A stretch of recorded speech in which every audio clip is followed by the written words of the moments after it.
Camerounaises, Camerounais, mes chers compatriotes, au cours de l'année qui s'achève, notre pays a été confronté à de nombreux défis. Certains d'entre eux procèdent d'un contexte international de plus en plus difficile. D'autres relèvent de contraintes purement internes, anciennes pour la plupart.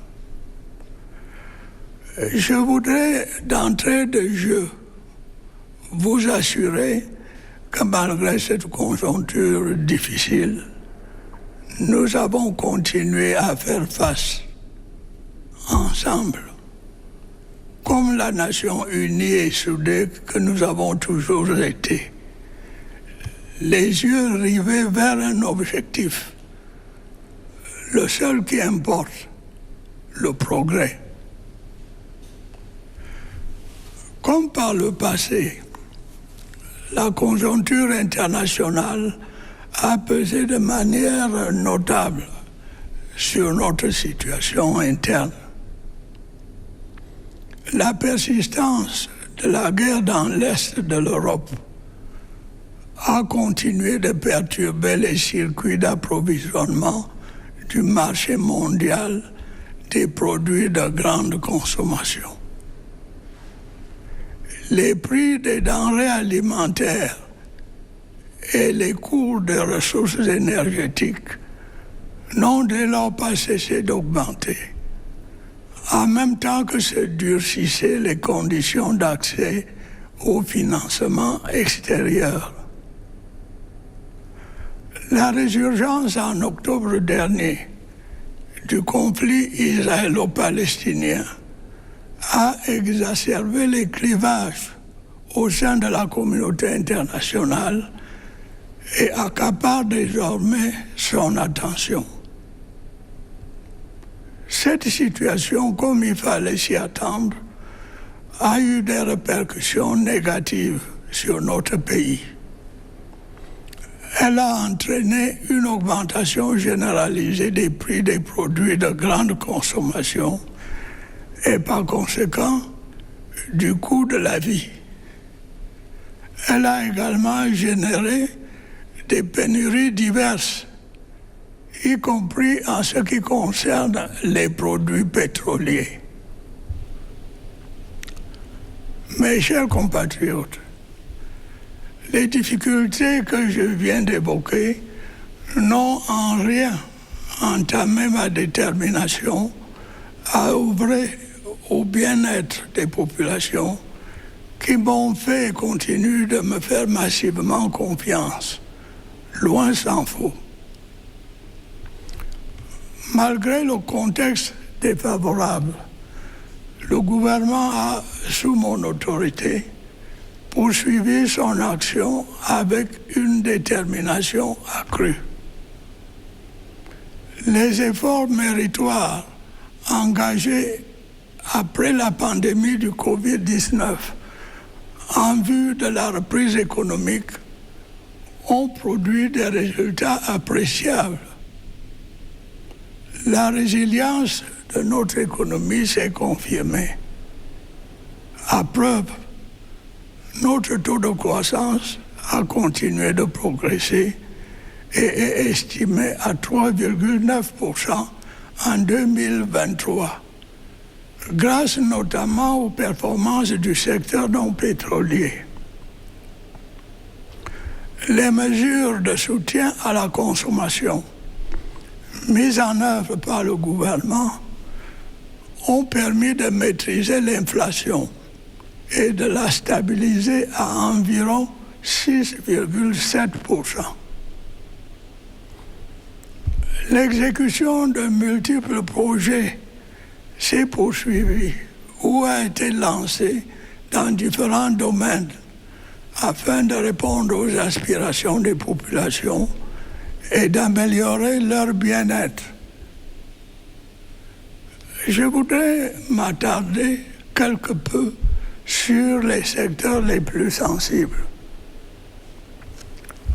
Le le projet d'alimentation en eau potable de la ville de Yaoundé et ses environs à partir du fleuve Sanaga est quasiment achevé.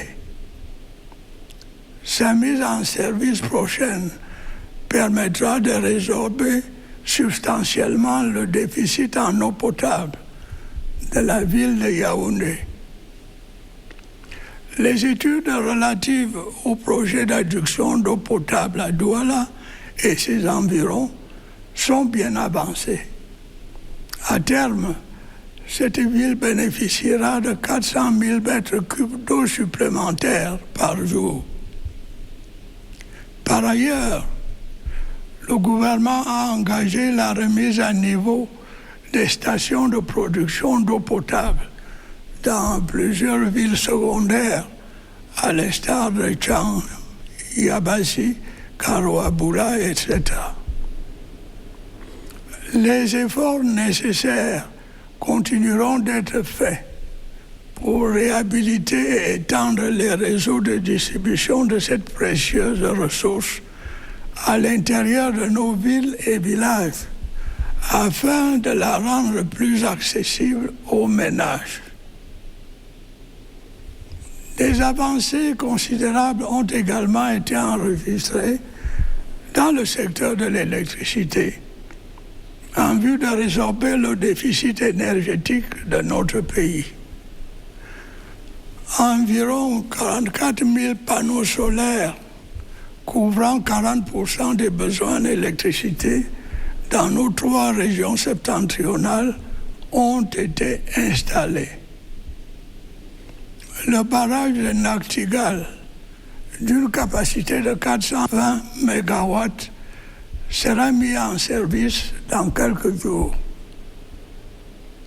L'usine de pied du barrage hydroélectrique de Lompanga sera également opérationnelle en 2024.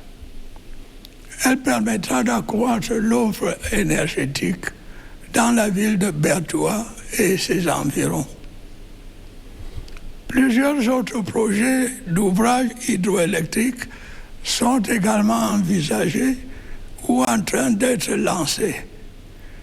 Il s'agit notamment des barrages de Kikot, de Mikouba, de Grand Téouin et de Biné à Warak. À terme, la capacité installée de tous ces ouvrages va assurer à notre pays l'autosuffisance en matière d'énergie électrique. Elle nous fera en plus accéder au statut envié de pays exportateur d'électricité. Mes chers compatriotes, je sais à quel point les coupures récurrentes d'eau et d'électricité impactent votre quotidien et perturbent vos activités. J'ai pu vous assurer que le gouvernement ne ménage aucun effort pour améliorer la situation dans ces secteurs névralgiques. J'ai prescrit à mes services de veiller auprès des administrations concernées à la célérité tant des procédures administratives que de la recherche des financements y afférents. Les mêmes instructions ont été données s'agissant de la nécessaire amélioration de la situation de nos infrastructures routières. Cette problématique, vous devez le savoir, est au centre de mes préoccupations. Les défis en la matière sont nombreux. L'insuffisance des ressources financières en étant l'un des plus aigus. Il me plaît toutefois de constater que dans ce secteur également, nous progressons inexorablement. Je me réjouis ainsi de ce qu'au cours de l'année qui s'achève, plus de 700 km de routes ont été bitumées ou réhabilitées sur toute l'étendue du territoire national. De nombreux ouvrages d'art ont également été construits à cette occasion. Les travaux de construction de la boucle de la Léquier, ainsi que des routes Kumba et Kondotiti et Babayou-Bamenda ont démarré et vont se poursuivre à un bon rythme. S'agissant de la route Bolova-Kribi, les négociations avec les bailleurs de fonds qui ont longtemps achoppé sur les questions environnementales sont finalement en train d'aboutir. Toutes les dispositions nécessaires seront prises pour que la construction de cette route, tant attendue par les populations concernées, démarre effectivement en 2024. J'ai récemment donné des instructions en vue de la réhabilitation de la route Gaoundéré-Garoua. Les négociations se poursuivent également avec nos partenaires financiers en vue de l'achèvement des travaux de construction de la route Mora-Dabanga-Kousseri et de la réhabilitation des routes Edé-Akribi et Douala-Bafoussam. La réfection des voiries urbaines se poursuit dans les villes de Maroua et de Ngaoundéré. Le programme y afférent va s'étendre à d'autres capitales régionales. Les projets autoroutiers ne seront pas en reste au cours de l'année qui s'annonce, avec notamment le démarrage de la construction de la section urbaine de l'autoroute Yaoundé-Simalène et celui de la phase 2 de l'autoroute Yaoundé-Douala.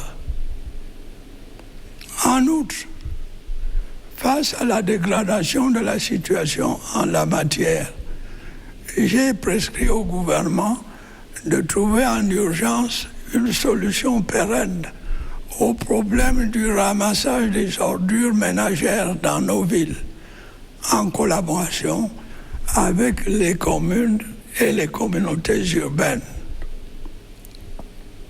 Camerounaises, Camerounais, mes chers compatriotes, au cours des dernières semaines, vous avez été confrontés à une pénurie de produits pétroliers qui vous a causé de nombreux désagréments.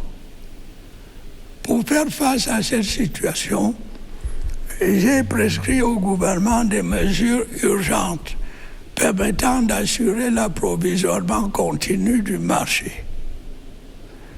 Les difficultés du secteur sont toutefois plus larges et plus complexes.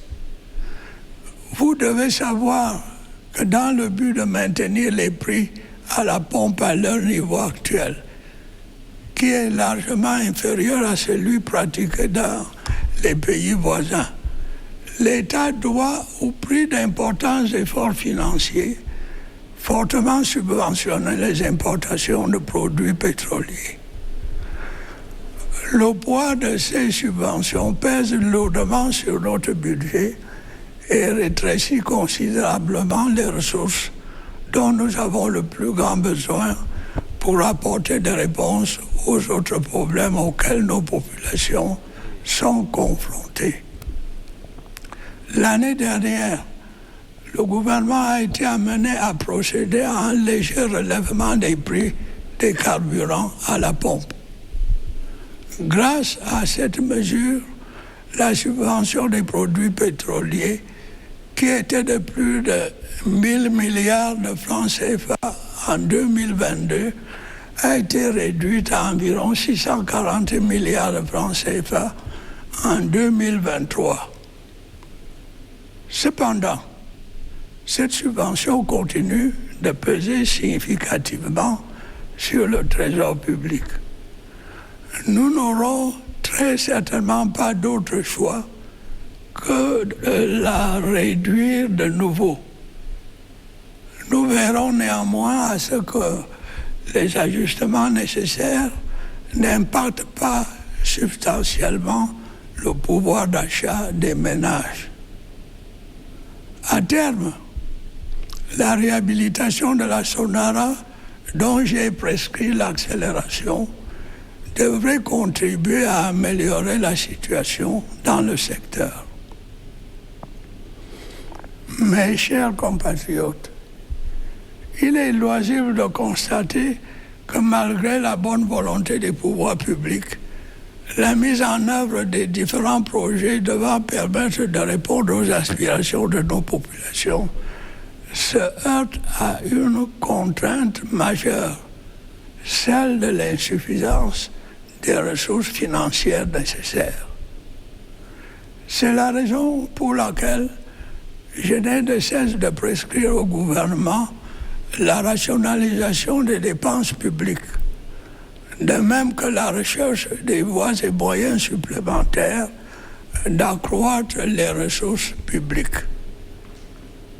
S'agissant de la réduction des dépenses publiques, j'ai fermement réitéré au gouvernement mes instructions antérieures visant à réduire les dépenses de fonctionnement. La lutte contre la corruption et les détournements de deniers publics est très clairement un impératif pour la préservation des ressources publiques.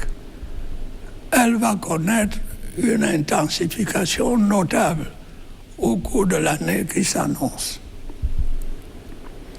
Le plan triennal intégré d'import-substitution pour la période 2024-2026 que j'ai prescrit au gouvernement participe également de mon souci de permettre à notre pays d'économiser de précieuses ressources. Ce plan, en renforçant notre souveraineté alimentaire, devrait réduire l'impact négatif des importations sur notre balance commerciale.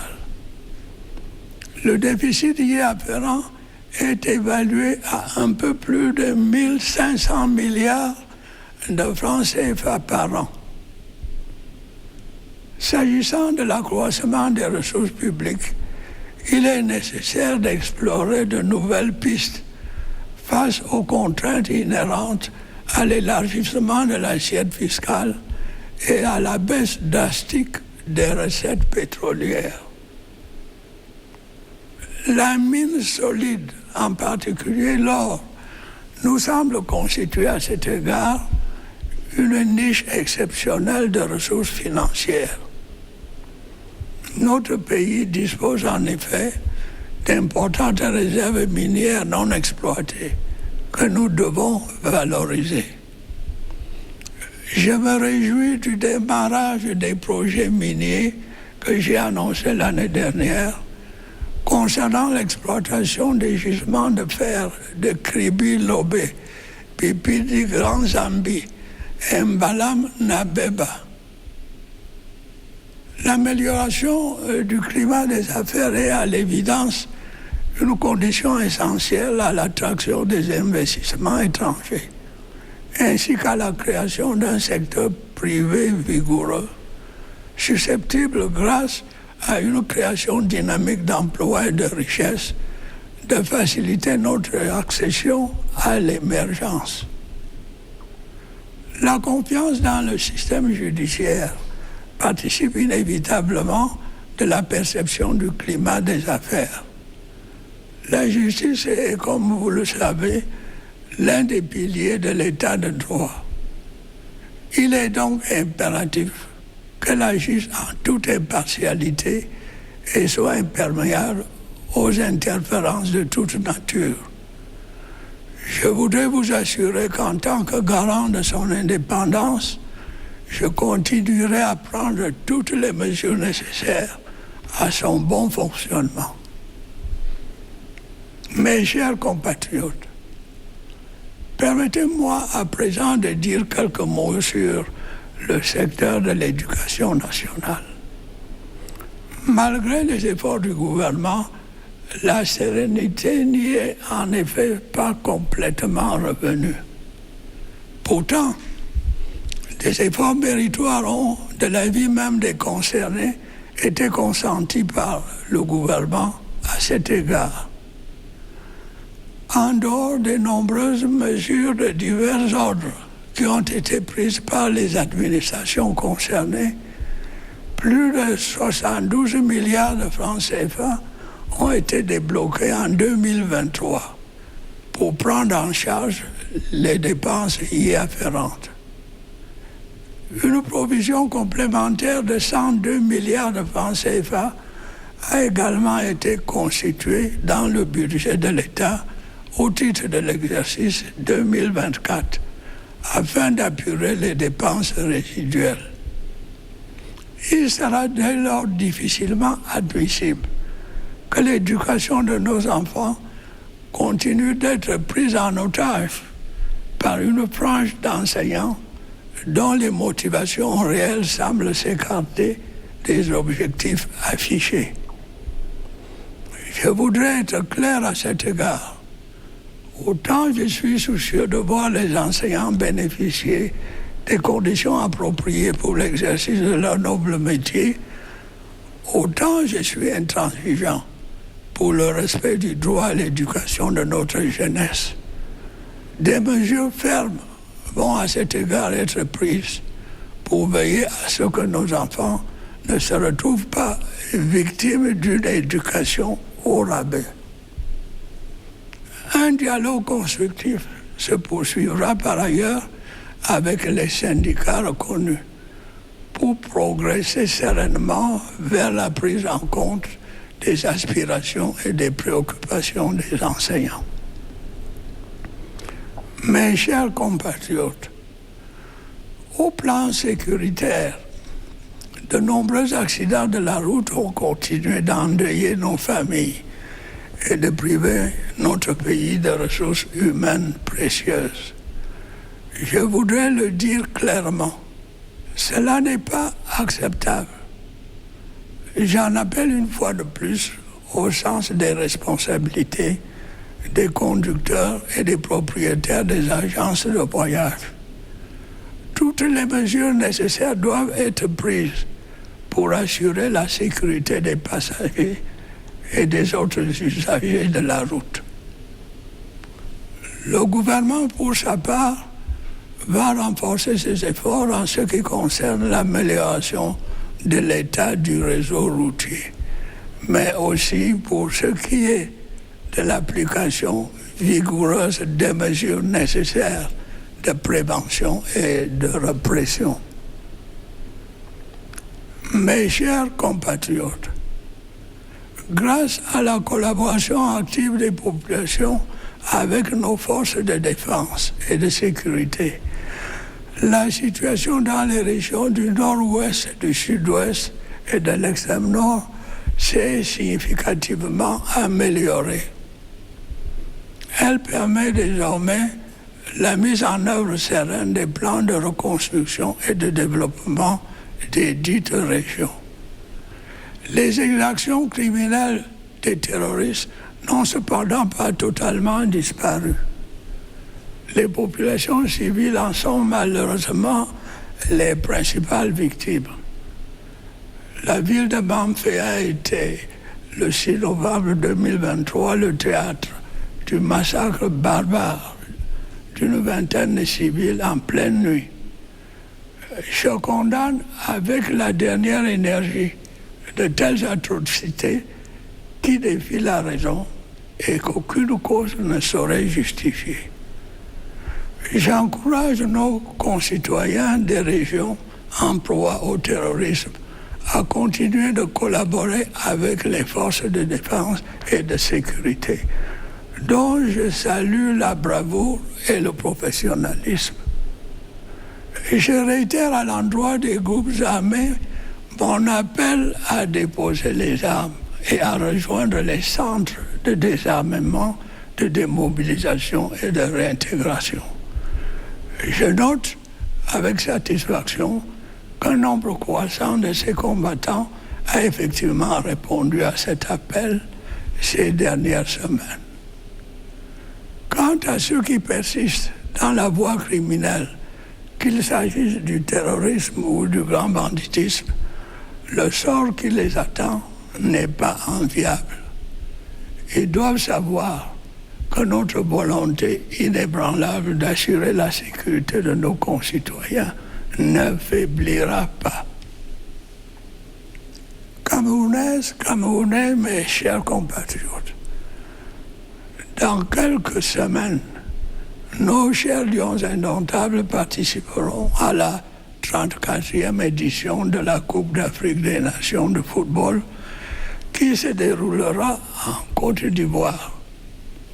Je voudrais, en votre nom à tous, leur prodiguer tous nos encouragements et leur demander de défendre, comme par le passé, le drapeau de leur pays avec bravoure et honneur. Je vous souhaite à toutes et à tous une bonne et heureuse année 2024. Vive la République, vive le Cameroun.